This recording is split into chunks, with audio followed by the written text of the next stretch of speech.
মাঝে মাঝে অপ্রত্যাশিত কারোর দেখা পেলে যেমন খুশির সীমা থাকে না, তেমনি অনেক সময় বিরক্তির কারণ হয়। এই মুহূর্তে আমারও ঠিক তেমন হলো। খুশি নয়, প্রচণ্ড বিরক্তি এসে ধরা দিল সামনের মানুষটাকে দেখি। আমার তো আগেই বোঝা উচিত ছিল এই মানুষটা ছাড়া আমাকে এভাবে মারবেই বা কে। কপাল কুঁচকে প্রচণ্ড বিরক্তি নিয়ে বলে উঠলাম, এই শয়তান, তুই এখানে কি করছিস রে?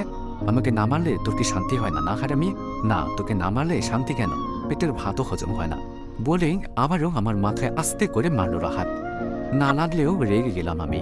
কটমট দৃষ্টিতে তাকিয়ে থাকলাম ওর দিকে। বললাম, আবার মারলি কেন শয়তান? কেন এসেছিস এখানে? কে ঢুকতে দিয়েছে তোকে বাসায়?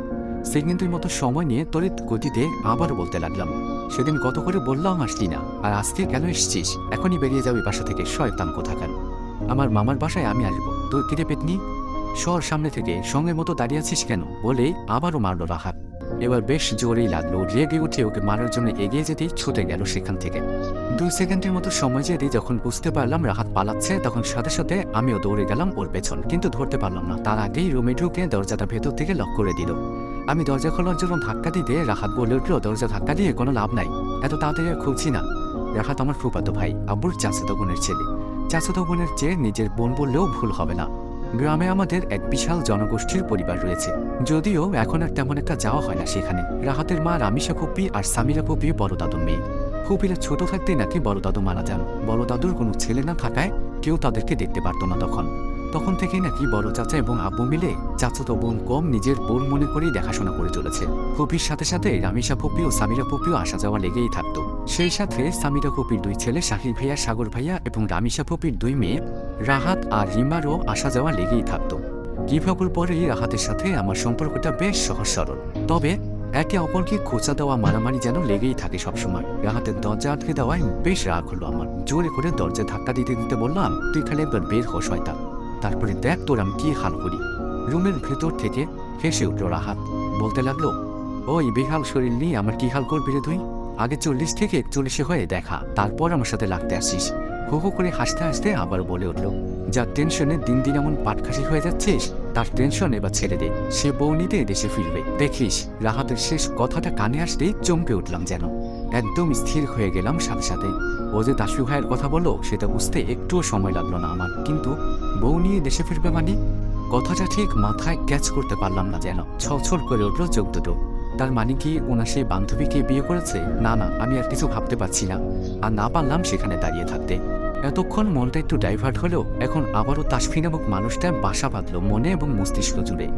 ঘুমপ্রিয় মানুষের একটু বিছানা পেলে রাজ্যের ঘুম এসে ধরা দেয়। আমিও সে একই পথের পথিক। ঘুমপ্রিয় একজন মানুষ গোসল সেরে বিছানায় এসে একটু গায়ে লিয়ে দিতে রাজ্যের ঘুম এসে ধরা দেয় চোখে। কখন যে ঘুমিয়ে পড়েছি বুঝতেই পারিনি। 12টার সময় খাবার খেয়েছিলাম, তাই হয়তো এতক্ষণে কেউ ডাকও দেয়নি আমাকে। ঘুমটা আজও একটু আলগা হতেই বুঝতে পারলাম মাথায় কেউ যেন হাত বুলিয়ে দিচ্ছি। টিপটিপ করে চোখ মেরে তাকাতেই হাসি ফুটে উঠল ঠোঁটে। কখন আসছো? ঘুম ঘুম গলায় বলেই মাথাটা উঠিয়ে ফুপির কোলে মাথা রাখলাম। আমার কান্দে হালকা হাসলো ফুপি, মাথায় হাত বুলিয়ে দিতে দিতে বলল, উঠবি কখন? একটু পরে তো সন্ধ্যা হয়ে যাবে। দুপুরে দুশো খাসনি নাকি? না খেয়ে শরীরটার কি অবস্থা করেছিস? নিচের দিকে তাকিয়ে দেখতে একবার। ভালো লাগে না। তুমি কখন আসছো? আমাকে ডাক দাওনি কেন? তুই তো ঘুমিয়ে পড়েছিলি, তাই আর ডাকা হয়নি। এখন ওঠ, ফ্রেশ হয়ে নে। আর একটু থাকি না এভাবে। ফুপি, আম্মু ডাকছে তোমায়, পায়েস রান্না করবা বললো। রিফাকুর রুমে এসে কথাটা বলতে বলতে থেমে গেল। আমি আর একটু নড়ে চড়ে রিফাপুর দিকে তাকালাম, বোঝার চেষ্টা করতে লাগলাম কিসের পায়েস রান্নার কথা বলতে গিয়ে থেমে গেল। রিফাপুর দিকে তাকিয়ে বলে ফেললাম, কি হয়েছে রে রিফাপু? রিফাপু কিছু বলার আগেই ফুপি বলে উঠল, সামিরা আপা আর রামিসা আপাও আসছে, তাই টুকটাক রান্না করছি, তুই ফ্রেশ হয়ে বাইরে আয়। বলেই আর থাকলো না ফুপি। আমার মাথাটা কোল থেকে উঠিয়ে দ্রুত পায়ে রুম ছেড়ে গেল। রেহেনা ফুপি আমার সব থেকে কাছের একজন মানুষ, আমাকে যেন একটু বেশি ভালোবাসে ফুপি। আর আমিও ফুপিকে যেমন ভালোবাসি তেমনি শ্রদ্ধা ও সম্মানটাও করি। আমাকে সব সময় আগলে রাখার চেষ্টা করে ফুপি, বিশেষ করে তাসফি ভাইয়ান ধমক থেকে সব সময় আগলে রাখত। গত 4 বছর ধরে অবশ্য তার প্রয়োজন পড়ে না, বরং ফুপি আফসোস করে তাসফি ভাইয়ের জন্য। ফুপি রুম ছেড়ে যেতেই আড়মোড়া ভেঙে বিছানা ছেড়ে উঠে বসলাম। রিফাপুকে উদ্দেশ্য করে বললাম, হঠাৎ ফুপিরা দল ভেদে চলে আসলো কেন রে রিফাপু? বাসায় কি কিছু হচ্ছে নাকি?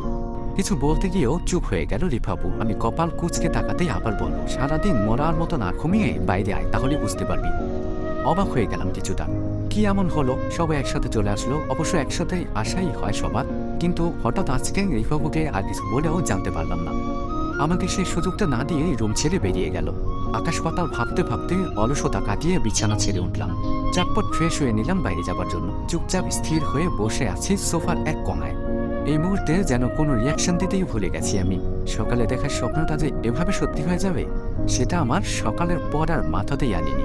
সকালের স্বপ্নটাই শেষমেশ সত্যি হলো। কিন্তু এখন কি করব আমি? ওনার থেকে পালিয়েই বা থাকবো কি করে? তখন রুম ছেড়ে বেরিয়ে সোজা ড্রয়িং রুমে চলে আসি। পপিদের সাথে কথা বলে রিফাপু ও রিমার সাথে আড্ডা দিতে শুরু করি। তিনজনের আড্ডার মাঝে কখন যে সন্ধ্যা বেরিয়ে গিয়েছে বুঝতেই পারিনি। আম্মু বড়মা ফুপি রান্না তবুও শেষ না হওয়ায় হঠাৎ কি জানি মনে করে একটু রান্নাঘরে উঠে দিয়েছিলাম। এত রান্না দেখে বেশ অবাকই হয়েছিলাম। জিজ্ঞেস করলে বড়মা বলে ওঠে ফুপিরা আসছে এজন্য রান্না হচ্ছে। কিন্তু তবুও ঠিক কেন জানি বিশ্বাস করতে পারলাম না বড়মার কথাটা। আবারও ড্রয়িং রুমে ফিরে এসে এত রান্না কেন হচ্ছে বাসায় এটা বলতেই রিমা ফট করে বলে উঠল, কেন রূপা তুই কি জানিস না আজকে তাসফি ভাইয়া আসবেন? সেজন্যই তো আমরা সকলে মিলে চলে আসলাম। ইস কতদিন পর ভাইয়া আসছে। রিমার কথাগুলো শুনে আমি নিরুত্তর হয়ে গেলাম। রিফাপুর দিকে তাকাতেই দেখলাম কেমন জানি তাকিয়ে আছে আমার দিকে। বুঝতে আর একটুও বাকি রইল না যে সত্যি আজকে তাসফি ভাইয়া আসছেন। সকলের মাঝে আর বসেও থাকতে পারছিলাম না। চলে উঠে আসতেই ফুপি বাধা দিল। হাত ধরে টেনে নিয়ে গেল, সোজা ডাইনিং টেবিলে বসিয়ে দিল। এক প্লেট খাবার সামনে দিয়ে বকতে শুরু করলো আমাকে। ঠিকভাবে খাস না কেন? বাড়তি বয়সে এমন না খেয়ে খেয়ে এমন শুকিয়ে যাচ্ছিস কেন? সবগুলো খাবার যেন শেষ করি আমি। ফুপিয়ে কথা বললো। ফুপির সাথে সাথে আম্মুও বকাঝকা শুরু করে দিল। আর সেটা ফুপির থেকেও দ্বিগুণ ভাবে। ইচ্ছে না থাকা সত্ত্বেও একভাবে খাবারগুলো দিতে শুরু করলাম। তা না হলে আম্মুর বকাটায় হয়তো আর হজম হয়ে যাবে। আমার অবস্থা দেখে মিটমিট করে হাসতে লাগলো রিফা আপু ও সাথে রিমি আপু। ডাইনিং টেবিলে বসে আছে ওরা। ওদের হাসিতে ভীষণ রাগ হলো আমার। তবুও কিছু না বলে চুপচাপ খেয়ে নিলাম। আপাতত এখান থেকে যেতে পারলেই বাঁচি আমি। কোনো ইচ্ছে নেই ওনাদের আদরের ছেলে আসার পর সবার আধিক্যতা দেখার। খাওয়া শেষ করে উঠে রুমে আসার জন্য পা বাঁধাতেই আম্মু বলে উঠলো, কোথায় যাচ্ছিস? কোথায় যাবো বাবা? রুমে যাচ্ছি। ওখানে যাচ্ছিস কেন? এতদিন পর ছেলেটা আসছে। কথার মাঝেই থামিয়ে দিলাম আম্মুকে। বেশ করেই বুঝতে পারলাম যে কি বলতে চাই আম্মু। বলে উঠলাম, তো আমার তো এখানে কোনো কাজ নেই। তোমাদের আদরের ছেলে আসছে, এত রান্না বাড়া করে খাওয়াও, তাকে মাথায় তুলে রাখো। আমি কি করবো তাতে? বলেই জোর একটা নিঃশ্বাস ছাড়লাম। তারপর ফুপির দিকে তাকিয়ে বললাম, আমি রুমে যাচ্ছি ফুপি। সবাইকে বলে দিবা কেউ যেন আমাকে না ডাকে। আর না দাঁড়িয়ে হন করে চলে আসলাম সেখান থেকে। রুমে এসে দরজা ভালোভাবে লক করে বার কয়েক নিঃশ্বাস নিলাম জোরে জোরে। কেমন জানি অদ্ভুত একটা অনুভূতি হতে লাগলো। সেই সাথে বুকের টিপ টিপ শব্দটা ধীরে ধীরে বৃদ্ধি পেতে শুরু করলো। বুকের বাঁ পাশে হাত দিয়ে চেপে ধরে রাখলাম কয়েক মিনিট। তবুও যেন কোনো কাজে দিল না। ভেতর থেকে কান্নাগুলো যেন দোলা পাকিয়ে আসতে লাগলো। কিন্তু চেষ্টা করেও চোখ দিয়ে এক ফোঁটা অশ্রু গড়াতে পারলাম না। ফ্লোরে বিছানার সাথে হেলান দিয়ে হাঁটু বেড়ে বসে পড়লাম। কিছু একটা মনে করে মোবাইল দিয়ে অনলাইনে ঢুকলাম। ফেসবুকের লাইভ অপশনে গিয়ে কয়েকটা ছবি বের করতেই চোখ দুটো ছলছল করে উঠল। টপ টপ করে চোখের অবাধ্য অশ্রুগুলো করতে লাগলো অনায়াসে। 4-5 বছর আগে তাসফি ভাইয়ের কিছু ছবি জলজল করছে মোবাইলের স্ক্রিনে। হাসি মুখে বিভিন্ন স্টাইলে দাঁড়িয়ে আছেন সবার সাথে। ছবিগুলো রিফাপু আর রাহাতের আইডি থেকে পোস্ট করা। হুটহাট করেই যখন ওনাকে খুব দেখতে ইচ্ছা হয় তখনই অবাধ্য মনটাকে বাধা না দিয়ে ছবিগুলো দেখতে থাকি। কেন দেখি সেটা নিজেও জানি না। হয়তো পুরনো কোনো ছবি দেখে একটু মনটা তৃপ্তি খুঁজে পায়, অবাধ্য মনটা একটু সান্ত্বনা খুঁজে পায়। সকালে ঘুম থেকে উঠে নিজেকে বিছানায় পেয়ে বেশ অবাকই হলাম। বুঝতে পারলাম না বিছানায় কখন আসলাম। যতদূর মনে আছে কাল রাতে তো আমি ফ্লোরেই বসেছিলাম। তাসফি ভাইয়ের ছবিগুলো দেখতে দেখতে ভেবে চলেছিলাম সদ্য কিশোরী বয়সের প্রথম ভালো লাগা আর আবেগের কথাগুলো। কখন যে রাতে 2টা বেজে গেছিল নিজেই বুঝতে পারিনি। হঠাৎ পানির তেষ্টা পেয়েছিল। রুমে পানি না থাকায় বেরিয়েও এসেছিলাম বাইরে। বোতল ভর্তি করে পানি নিয়ে সাথে সাথে চলে এসেছিলাম রুমে। আবারও ফ্লোরে বসে খাটের সাথে হেলান দিয়ে দেখে চলেছিলাম তাসফি ভাইয়ের সে পুরনো ছবিগুলো। তারপর কখন যে ঘুমিয়ে গেছিলাম নিজেরই মনে পড়ছে না। কিন্তু বিছানা আসলাম কিভাবে সেটাই তো বুঝতে পারছি না। দরজার দিকে তাকিয়ে দেখলাম দরজাটাও লাগানো আছে। হয়তো ঘুমের মাঝে বিছানা এসেছিলাম। এই ছোট বিষয়টা নিয়ে আর মাথা ঘামালাম না। মোবাইলের সময়টা দেখে বেশ অবাকও হলাম। 9:30 বাজে। বেশি রাত জাগার ফলে অনেকটা দেরিতেই ঘুমটা ভেঙেছে। ভাগ্যিস আজকে কলেজ নেই। তবুও নিজের অলসতা কাটিয়ে বিছানা ছেড়ে উঠে গেলাম। ফ্রেশ হতে আসতেই অনুভব করলাম প্রচণ্ড ক্ষুধায় পেটের মধ্যে ডাকাডাকি শুরু করে দিয়েছে। আর দাঁড়িয়ে না থেকে রুম ছেড়ে বেরিয়ে আসলাম কিছু খাবার উদ্দেশ্যে। ডাইনিং রুমে আসতেই সবার আগে ফুপিতে নজরে এলো। ফুপিকে দেখে বলে উঠলাম, তাড়াতাড়ি কিছু খেতে দাও ফুপি, প্রচণ্ড ক্ষুধা লেগেছে। আমার কথার ভঙ্গিতে হাসলো ফুপি। আমাকে বসতে বলে চলে গেল রান্নাঘরে। এবার বড়মা আর আম্মুরও দেখা পেলাম। আমাকে দেখে আম্মু সেই বিখ্যাত বকাগুলো শুরু হয়ে গেল। প্রত্যুত্তরে কিছুই বললাম না আমি। কিছু বললে আরও বেশি করে শুনতে হবে এটা নিশ্চিত আমি। তাড়াতাড়ি খাওয়া শেষ করে ড্রয়িং রুমে গিয়ে বসে পড়লাম। সোফায় বসে মোবাইলটা হাতে নিতে ফ্লোরে বিছিয়ে থাকা কিছু কাগজ এবং শপিং ব্যাগের দিকে চোখ পড়ল। কৌতূহলী চোখে তাকিয়ে দেখতে লাগলাম আসলে ব্যাগগুলো কিসের হতে পারে। হঠাৎ কিছু একটা মনে করতে তড়িৎ গতিতে লাফিয়ে উঠলাম সোফা থেকে। ধুকপুক করতে লাগলো বুকে। তার মানে তাসফি ভাইয়া রাতে চলে এসছেন। হঠাৎ এদিক ওদিক তাকিয়ে দেখতে লাগলাম উনি আছেন কিনা। বুকের ধুকপুক শব্দের সাথে সাথে নিঃশ্বাসের আনাগোনাও বাড়তে লাগলো। না, আর এক সেকেন্ড এখানে দাঁড়িয়ে থাকা যাবে না। কিছুতেই ওই মানুষটার সামনে পড়া যাবে না আমার। নিজেকে ধরা দিতে চাই না আমি ওনার সামনে, আর না ওনাকে দেখতে চাই। এক মুহূর্ত দাঁড়িয়ে না থেকে এক প্রকার ছুটতে লাগলাম নিজের রুমের দিকে।